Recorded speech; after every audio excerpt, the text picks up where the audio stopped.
देखो भाई, कल हमने रिफ्रैक्शन थ्रू प्रिज्म किया था, वहाँ पे एंगल ऑफ डेविएशन, ठीक है। तो सारी चीज़ें हमने पढ़ी थी कि प्रिज्म का अपना एक रिफ्रैक्टिव इंडेक्स होता है और एक खुद का एंगल ऑफ प्रिज्म होता है। डेविएशन एंगल किन किन चीज़ों के ऊपर डिपेंड करता है, वो सारी चीज़ें हमने कल डिस्कस की थी। So but we are going to start today dispersion of light. Chapter का नाम भी है ये, है ना, डिस्पर्जन। डिस्पर्जन का मतलब क्या है? और आपने एक वर्ड सुना होगा स्पेक्ट्रम, स्पेक्ट्रम ऑफ लाइट। तो क्या मतलब है इसका, स्पेक्ट्रम का? तो कहानी कहाँ से शुरू हुई थी? जब लोग रेनबो देखते थे ड्यूरिंग द रेनिंग टाइम, तो उस टाइम पे रेनबो की फॉर्मेशन कैसे होती है, कैसे रेनबो में आपको 7 कलर्स दिखते हैं। तो लोग सीधी बातें ऑब्जर्वेशन लेते थे और उनकी क्यूरियोसिटी होती थी नेचर के रूल्स को समझने की। यही तो फिजिक्स है, और फिजिक्स को बाहर से थोड़ी ना आ रही कि रेनबो की फॉर्मेशन कैसे कैसे रेनबो दिखता है, बारिश के टाइम पे ही क्यों दिखता है। स्पेशल सर्कमस्टांसेस होते हैं, ऐसे नहीं कि रात को बारिश हो रही तब नहीं दिखेगा आपको, समझ में गया? रात को बारिश हो रही हो तब भी दिखे, ऐसा थोड़ी ना होगा। तो वहाँ से कहानी स्टार्ट हुई और लोगों ने ऑब्जर्व करना स्टार्ट किया कि सन की लाइट गिर रही है उसके ऊपर, और सन की लाइट जो है वो ही 7 कलर्स में डिवाइड हो रही है, सनलाइट। तो रेनबो ऐसे दिखता है। तो सबसे पहले न्यूटन ने ये चीज़ अपने को बताई थी कि जो रेनबो आप रेनी टाइम पे देखते हो, वही रेनबो हम एक प्रिज्म की हेल्प से लैब में भी बना सकते हैं, ठीक है। और वहाँ से ये चैप्टर बना है डिस्पर्जन ऑफ लाइट। डिस्पर्ज का मतलब याद रखना, बिखरना, ठीक है। बिखरना होता है डिस्पर्ज। अब जब आप एक प्रिज्म लोगे, प्रिज्म की हेल्प से, with the help of prism what will you see, prism की हेल्प से आप देखोगे, ये तो है ए एंगल ऑफ प्रिज्म, ये बी और ये सी भाई, ठीक। एंगल ऑफ प्रिज्म बहुत इंपॉर्टेंट है, एंगल ऑफ प्रिज्म। अगर आप एक वाइट लाइट डालते हो यहाँ पे, वाइट लाइट, ठीक है, this is white light, okay. जहाँ रिफ्रैक्शन चालू होगा वहीं डिस्पर्जन भी चालू हो जाता है। डिस्पर्जन का मतलब लाइट का बिखरना उसके अलग अलग कलर्स में। बताऊंगा अभी डिस्पर्जन। अभी यहाँ डिस्पर्जन चालू हो गया, लाइट जो है वो बिखरना शुरू हो गई है। जैसे रिफ्रैक्शन हुआ डिस्पर्जन भी होगा, सीधी बात है, ठीक है। तो फिर आप बोलोगे कि अगर ये डिस्पर्जन होता है तो ये स्लैब में क्यों नहीं दिखता अपने को?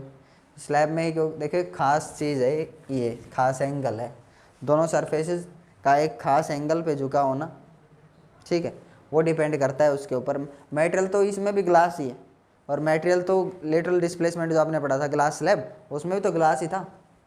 दोनों में मटेरियल क्या फिल करते हैं हम? ग्लास। लेकिन स्लैब में आपको ये चीज़ देखने को नहीं मिलती जो मैं आपको यहाँ दिखाने जा रहा हूँ, उसका आंसर बाद में दूंगा। पहले ये देखिए ये डिस्पर्जन है क्या।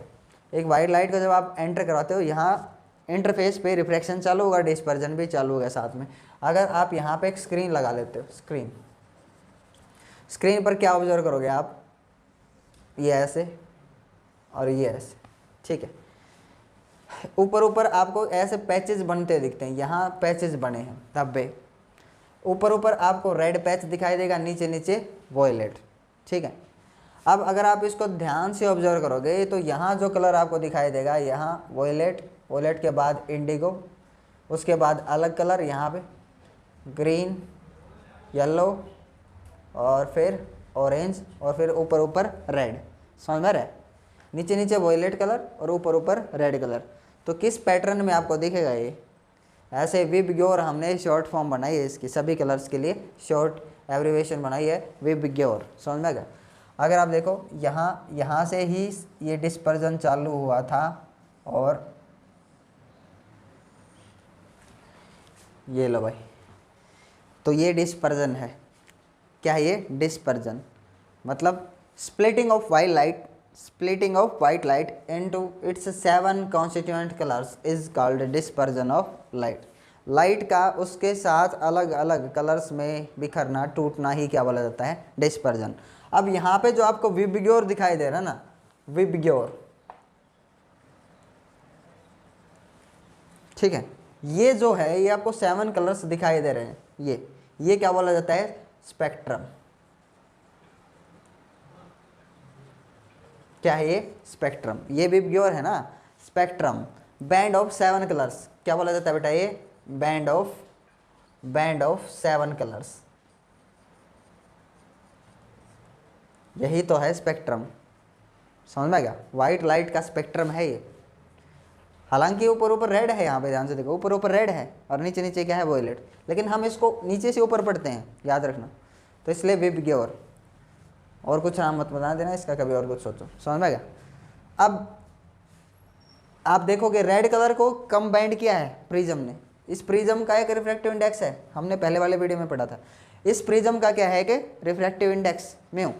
अब इसने रेड कलर को कंबाइंड किया, वॉयलेट कलर को ज़्यादा बाइंड किया। What is the reason behind its, इसके पीछे कोज क्या है? तो आंसर कई अलग अलग जो राइटर्स हैं अलग अलग बुक में अलग अलग लिखते हैं। प्रिज्म का रिफ्रैक्टिव इंडेक्स जो है बेटा वो अलग अलग कलर के लिए अलग अलग है। रेड कलर के लिए इसका रिफ्रैक्टिव इंडेक्स कम है, वॉयलेट कलर के लिए क्या है, ज़्यादा। समझ में ये चीज़। तो रिफ्रैक्टिव इंडेक्स अलग अलग कलर के लिए अलग अलग होगा क्या, बिल्कुल। अगर आप ऐसे समझ सको तो ऐसे समझिए। या मुड़ने का दूसरा रीज़न जो है कई देते हैं कि यहाँ जो रेड कलर है वो उसकी वेलोसिटी ज़्यादा है। रेड कलर की अपनी एक वेवलेंथ है, ध्यान से सुनो, ये वेवलेंथ है, और सभी कलर्स की अपनी अपनी क्या होती है, वेवलेंथ होती है। ठीक है, तो रेड कलर की वेवलेंथ बड़ी है तो ये बहुत तेज़ी से भाग गया, इसके अंदर से बहुत स्पीड से भागा। ठीक है, और वॉयलेट कलर की जो स्पीड है वो कम है रेड से, इसलिए क्या है, ज़्यादा डिस्पर्जन, ज़्यादा जो एंगल आपको दिख रहा है, ज़्यादा बेंड कौन कर गया ज़्यादा एंगल पे, वॉयलेट कलर। ऐसे भी बोला जाता है कि जो वॉयलेट की स्पीड है वो speed of violet colour and speed of red colour. और यहाँ से नीचे से ऊपर जाओगे आप, सभी की स्पीड में क्या मिलेगा, डिफरेंस, क्योंकि सभी की वेवलेंथ क्या है, अलग अलग। चीज़ आई समझ में। एक तो ये रीज़न हो गया, और एक आप ऐसा बोल सकते हो, अगर आपसे कोई पूछे कि रेड कलर को ज़्यादा बैंड किया या वॉयलेट कलर को, तो आपको पता होना चाहिए किसको ज़्यादा बैंड किया, वॉयलेट को। वॉयलेट को ज़्यादा क्यों बैंड किया, क्योंकि प्रिज्म का रिफ्रैक्टिव इंडेक्स अलग अलग वेवलेंथ के लिए अलग अलग है। आप ऐसे बोल सकते हो, अलग वेवलेंथ का मतलब अलग अलग कलर। ठीक है, रेड कलर को कम मोड़ेगा, रेड कलर की अपनी एक पार्टिकुलर वेवलेंथ है। ठीक है, वॉयलेट कलर को ज़्यादा बैंड करेगा, उसकी एक अपनी वेवलेंथ है पार्टिकुलर। इसलिए ऐसा भी बोल सकते हो आप, या फिर ऐसा बोल सकते हो रेड कलर जो है जिसकी वेवलेंथ ज़्यादा होगी वो ज़्यादा स्पीड से भाग जाएगा इसके अंदर से, तो कम मुड़ेगा। और इसकी स्पीड, वॉयलेट कलर की स्पीड क्या होगी, कम, इसलिए ज़्यादा बैंड कर जाएगा। समझ में ना। यही स्पेक्ट्रम है। ठीक है, अब एक चीज़ देखिए, अगर आप इस रे को ऐसे जाने देते, इसका एक्चुअल पाथ तो यही था ना भाई, इस रे का एक्चुअल पाथ तो यही था। अगर आप देखो ये डेविएशन किसका है, इधर देखो, ये डेविएशन किसका है, डेविएशन फॉर रेड कलर। दिख रहा है ना भाई, मैंने पहले बोला कि रेड कलर को कम बैंड किया, वॉयलेट को ज़्यादा, तो इसका मतलब डेविएशन एंगल रेड के लिए कम है और वॉयलेट के लिए क्या है, ज़्यादा। वॉयलेट का देखो, वॉयलेट को देखो, ये रहा वॉयलेट, तो इसका ये रहा डेविएशन फॉर वॉयलेट कलर। समझ में गया। और ये जितना एंगल है ना, यहाँ पे जितना एंगल से डिस्पर्ज हुआ, ध्यान से देखिए, ये कितना डिस्पर्ज हुआ है, देखो ध्यान से, ये इतनी इस एंगल से डिस्पर्ज हुआ ना, इतना एंगल है, this is called angular dispersion.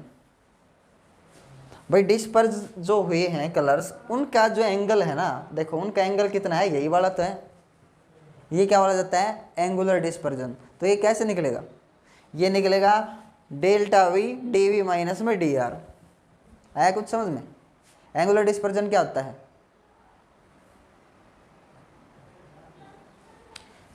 अरे ये जो कलर्स हैं ये कितने एंगल पे डिस्पर्ज हुए हैं, दिख रहा है आपको, ये एंगल है, कितने एंगल पे डिस्पर्ज हो गए, यही तो एंगल है, थीटा।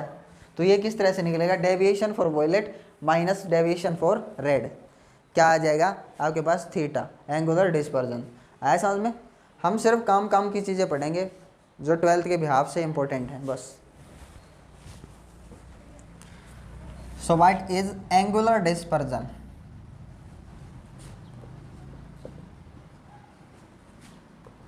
ठीक है, आप इसको किसी भी एंगल से नोट कर सकते हो, थीटा से, कुछ भी आपकी मर्जी।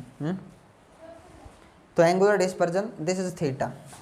ठीक है, कितना होगा एंगुलर डिस्पर्जन, एंगुलर डिस्पर्जन का फॉर्मूला क्या होगा, dv माइनस डी आर। आ गया समझ में। ये होगा angular dispersion theta, dv minus में D R. Deviation of violet minus में डेविएशन ऑफ रेड कलर, ठीक है। अब डेविएशन का एक फॉर्मूला हम जानते हैं, कल मैंने आपको बताया होगा, deviation deviation is to mu minus 1 into A, अगर याद आ रहा हो तो। ये इक्वेशन फर्स्ट मान लो, अगर ये याद आ रहा हो तो कल हमने प्रूव किया था deviation is to mu minus 1 into A. So deviation for red colour क्या लिखा जाएगा, म्यू माइनस 1 इंटू ए। भाई रिफ्रैक्टिव इंडेक्स अलग है रेड के लिए। Deviation for violet mu minus 1 into A, पर प्रिज्म का जो रिफ्रैक्टिव इंडेक्स है वो वॉयलेट के लिए अलग है। यही तो बोलेंगे, सभी को अलग अलग पावर से बेंड करता है। So putting this in equation first, angular dispersion क्या आ जाएगा, mu V minus 1 minus mu R minus 1, ठीक है। साथ में ए है दोनों के साथ, यहाँ वो ए कॉमन उठा लिया बाहर, कोई दिक्कत है तो बताओ। ए बाहर कॉमन आ गया, यहाँ ए था यहाँ भी ए था, बाहर कॉमन ले लिया कि नहीं, आया कि नहीं आया समझ में बताओ, ठीक है। अब यहाँ इस ब्रैकेट को जब ओपन करोगे तो ये तो माइनस का हो जाएगा, ये किसका हो जाएगा, प्लस का। +1 से -1 कैंसिल हो जाएगा, करके दिखाऊं, mu V -1 minus mu R +1, -1 से +1 कैंसिल, और ब्रैकेट में बाहर क्या है ए। सो एंगुलर डिस्पर्जन क्या आ गया, म्यू वी माइनस में म्यू आर इंटू ए। भाई ये लो भाई, एंगुलर डिस्पर्जन आ गया भाई, आगे समझ में, दिस इज एंगुलर डिस्पर्जन। कितने एंगल पे कलर्स डिस्पर्ज हुए, बिखर गए, दैट इज एंगुलर डिस्पर्जन, ठीक है। अब एक टर्म और है इसमें, dispersive power. So what is dispersive power,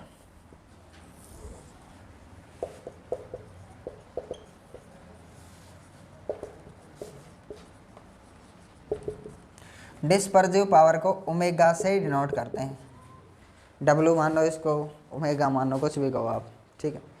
तो ओमेगा से डिनोट करते हैं। डिस्पर्सिव पावर क्या होती है, डिस्पर्सिव पावर का फॉर्मूला है angular dispersion, angular dispersion divided by mean deviation. ये डिस्पर्सिव पावर का फॉर्मूला है। So omega is equals to, angular dispersion कितना है, ये रहा formula, mu V minus mu R, और ये रहा ए। मीन डेविएशन क्या होता है, mean deviation delta mean. Mean deviation का फॉर्मूला रखो यहाँ पे, यही तो होगा, ठीक है। मीन डेविएशन का फॉर्मूला रखिए, mu minus one into A से ए कैंसिल, ओमेगा आ गया आपका, mu V minus mu R upon mu minus 1, ये लो भाई, this is the formula for dispersive power. अब यहाँ पे ए नहीं है क्या, नहीं है भाई, ए कैंसिल हो गए। मतलब dispersive power angle of prism के ऊपर डिपेंड नहीं करती। देखना दोनों फॉर्मूलेज जो हैं उनमें कुछ आपको अंतर दिखेगा यहाँ। डिस्पर्सिव पावर जो है वो ए के ऊपर डिपेंड नहीं करती, तो किसके ऊपर डिपेंड करती है, किसके ऊपर, म्यू के ऊपर। जो प्रिज्म का रिफ्रैक्टिव इंडेक्स है ना उसके ऊपर डिपेंड करती है, क्योंकि मटेरियल जो ग्लास है, मैंने बोला वो 2 टाइप का होता है, एक क्राउन ग्लास एक फ्लिंट ग्लास, ठीक है। तो जो जिस टाइप का ग्लास, जिस टाइप का मटेरियल आप इसमें रखोगे उतनी इसकी डिस्पर्सिव पावर ज़्यादा होगी। डिस्पर्सिव पावर मतलब ये डिस्पर्ज करने की जो पावर है वो क्या होगी, ज़्यादा। डिस्पर्सिव पावर इसी को बोलेंगे। एंगुलर डिस्पर्जन तो ये है ना, कितना एंगल थीटा जो है ये कितना एंगल से डिस्पर्ज किया इसने, टोटल सभी कलर्स को कितने एंगल से छिद्रा दिया, ऐसे बोल सकते हैं, डिस्पर्ज बिखेरना, है ना। एंगुलर डिस्पर्जन डिपेंड करता है क्या, करता है, ध्यान से देखो। एंगुलर डिस्पर्जन का फॉर्मूला क्या है, mu V minus mu R into A. तो ये ए यानी कि एंगल ऑफ प्रिज्म पे डिपेंड करता है। एंगल ऑफ प्रिज्म कम या ज़्यादा होगा तो एंगुलर डिस्पर्जन यानी कि ये वाला जो एंगल है ना, ये वाला एंगल कम या ज़्यादा होगा ए के चेंज करने से। आया कुछ समझ में, ठीक है। अब एक दो चीज़ें और हैं, जैसे स्कैटरिंग ऑफ लाइट हो गया, छोटी मोटी चीज़ें हैं, और कुछ ऐसा खास है नहीं कि हमारे को जो स्काई का कलर है वो ब्लू ही क्यों दिखता है। जो नीचे क्लाउड्स होते हैं वो अपने को वाइट ही क्यों दिखते हैं, है ना। तो वो क्या है, स्कैटरिंग ऑफ लाइट। एक बार देख लेते हैं main cheese scattering of light है क्या।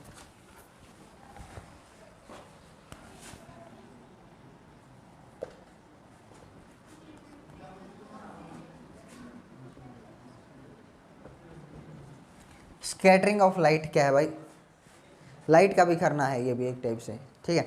आप ये समझिए चाइल्डहुड में आप जैसे मिट्टी का लड्डू बनाते थे बचपन में, अगर आप उस मिट्टी के लड्डू को अगर आप दीवार पे फेंक के मारते हो तो क्या होगा, बिखर जाएगा कि नहीं।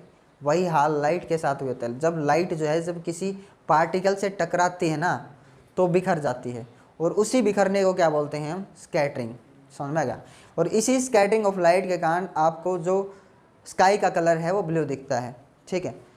अब एक पार्टिकल है ये रहा, ठीक है।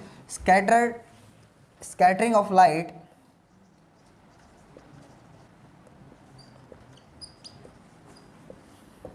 depends on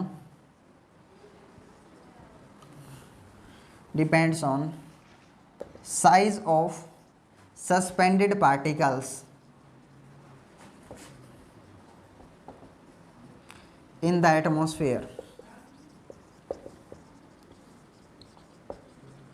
okay, scattering of light जो है वो डिपेंड करता है कितने बड़े पार्टिकल्स, कितने छोटे पार्टिकल्स सस्पेंडेड हैं एटमॉस्फेयर में, एयर में, हवा में कुछ पार्टिकल्स लटकते रह जाते हैं, धूल कण, है ना। उन पार्टिकल्स का एक साइज़ होता है और साइज़ के अकॉर्डिंग ही आपको कलर दिखेगा, ठीक है। मैंने अभी भी प्रिज्म से आपको ये समझाने की कोशिश की है कि रेड कलर जो है वो कम बैंड हुआ, कि रेड कलर की जो वेवलेंथ है वो अलग है और वॉयलेट या ब्लू कलर की वेवलेंथ अलग है, वो ज़्यादा बैंड हुए वॉयलेट और ब्लू। तो वेवलेंथ का ही फ़र्क है यहाँ पे। अगर एक पार्टिकल का साइज़, ये पार्टिकल है भाई आपके पास, अगर इसका साइज़ 1 नैनोमीटर से कम हुआ, 1 नैनोमीटर, छोटे जितने ज़्यादा पार्टिकल्स का साइज छोटा हुआ जितना ज़्यादा, उतने छोटी वेवलेंथ को क्या करेगा, वो स्कैटर करेगा। रेड कलर को स्कैटर नहीं कर पाएगा वो, ठीक है। रेली के according,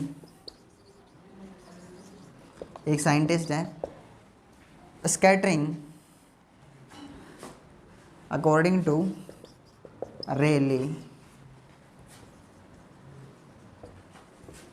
scattering of light inversely proportional lambda की पावर 4।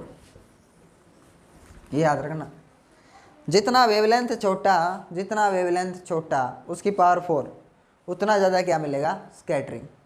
तो मैंने बताया अभी प्रिज्म की हेल्प से रेड कलर की वेवलेंथ ज़्यादा, तो वेवलेंथ ज़्यादा बड़ी होगी तो इन्वर्सली प्रोपोर्शनल का रिलेशन है, वेवलेंथ बड़ी तो स्कैटरिंग क्या होगी, उसकी कम। आप देखते हो रेड कलर बहुत कम फैलता है ना। हाँ, तो एक चीज़ मैंने बताई कि अगर आप देखो स्काई का कलर ब्लू क्यों है, क्योंकि सन से सारी की सारी रेज आ रही हैं, सारी की सारी लाइट आ रही है, सारा वेवगेयर एक स्पेक्ट्रम, विजिबल स्पेक्ट्रम है। ऐसे वेवगेयर अपने लिए विजिबल, जितना विजिबल है वो 400 to 800 नैनोमीटर, शायद इतनी समथिंग वेवलेंथ है इसकी विजिबल स्पेक्ट्रम के लिए, 400 to 900 या 800, ठीक है। तो वेवलेंथ जो है ना, वेवलेंथ के ऊपर स्कैटरिंग डिपेंड करता है। अगर आप देखो एटमॉस्फेयर का कलर है ही नहीं एक्चुअल में, क्यों दिखता है अपने को ब्लू, क्योंकि वहाँ पे बहुत छोटे पार्टिकल्स हैं और उन पार्टिकल्स का साइज़ अगर 1 नैनोमीटर है तो वो छोटी वेवलेंथ को क्या करेगा, ज़्यादा स्कैटर करवाएगा। छोटी वेवलेंथ किस कलर की है, वॉयलेट और ब्लू कलर की। तो वहाँ जो कलर या वेवलेंथ बोलूँ मैं, जिनकी वेवलेंथ छोटी, वो कलर उन पार्टिकल से टकराते हैं और क्या कर जाते हैं, फैल जाते हैं, रिफ्लेक्ट होते हैं, यूँ समझ सकते हो, reflect in all directions, scatter हो जाते हैं। उनके लिए एक वर्ड बनाया, क्या हो जाते हैं, वो स्कैटर हो जाते हैं। और जिन पार्टिकल्स का साइज़ लाइट की वेवलेंथ के बराबर या उससे बड़ा हो, जिन पार्टिकल्स का साइज़, ये जो पार्टिकल है मैंने बोला इसका साइज़ अगर 1000 नैनोमीटर से बड़ा हो, एक रफली आइडिया मैं आपको दे रहा हूँ, 1000 नैनोमीटर से अगर बड़ा साइज़ हुआ या फिर वेवलेंथ लाइट की वेवलेंथ के इक्वल हुआ, तो वो फिर सभी कलर्स को क्या करेगा, एक साथ स्कैटर करेगा, सभी कलर को एक जैसा फैलाएगा, ऐसे बोल सकते हो। तब आपको कलर कैसा दिखाई देगा, वाइट। तो क्लाउड्स जो होते हैं वो नियर बाई होते हैं अपने, और उनमें जो पार्टिकल्स होते हैं उनका साइज़ ग्रेटर देन 1000 होता है, समझ में आ गया। ग्रेटर देन 1000 नैनोमीटर या लाइट की वेवलेंथ के इक्वल, वाइट लाइट की वेवलेंथ के इक्वल मान लो, तो उस पूरी की पूरी वाइट लाइट को क्या करेगा, एक जैसा फैलाएगा, वो तो सभी कलर्स को क्या करेगा, एक जैसा स्कैटर करेगा। इसलिए जो क्लाउड्स जो होते हैं नियर बाय एटमॉस्फेयर में अपने को कैसे दिखते हैं, वाइट। आ गया समझ में। और सन अर्ली सनराइज अगर आप देखो, सनराइज से थोड़ी देर पहले सनराइज होने वाला है, उस टाइम पे जब सनराइज हो रहा होगा तो आपको क्या दिखेगा, सन बिल्कुल रेडिश दिख रहा होगा, है ना, रेडिश अपीयरेंस। और सनसेट के टाइम पे भी यही कंडीशन होती है। तो क्या होता है कि जो और कलर हैं वो दूर ही स्कैटर हो जाते हैं, जो दूसरे कलर हैं वो दूर ही स्कैटर हो जाते हैं। और उस टाइम पे सन का और अपना डिस्टेंस क्या होता है, मैक्सिमम। सनराइज के टाइम और सनसेट के टाइम अपना और सन का डिस्टेंस क्या होता है, मैक्सिमम। तो उस टाइम पे दूसरे कलर तो दूर ही स्कैटर हो गए, और अपनी आइज तक कौन सा कलर पहुंच पाएगा, जिसकी वेवलेंथ सबसे ज़्यादा, यानी कि रेड कलर नहीं फैलेगा, क्योंकि उसकी वेवलेंथ बड़ी है तो स्कैटरिंग कम होगी, तो दूर तक जाएगा, रेड कलर बिखरेगा नहीं, स्कैटर्ड नहीं होगा। इसलिए अपने को कैसा दिखता है, सन रेड कलर का, और सारे कलर दूर ही स्कैटर कर जाते हैं, और अपने तक सिर्फ कौन सा पहुंच पाता है, ओनली रेड कलर। आगे समझ में। एक चीज़ जो हम कर चुके हैं, रेनबो, ठीक है, रेनबो के बारे में मैं आपको बता चुका हूँ। रेनबो में ऊपर ऊपर रेड कलर भी दिख सकता है और ऊपर ऊपर वॉयलेट कलर भी, तो उसके हिसाब से मैंने आपको बताया था रेनबो जो है वो दो टाइप का होता है, एक प्राइमरी रेनबो और एक सेकेंडरी। तो उसमें TIR होता है। तो वो सारी चीज़ें हम डिस्कस कर चुके हैं, चैप्टर इज़ कम्प्लीटेड। जो इंपॉर्टेंट था मैंने आपको बता दिया है, ठीक है।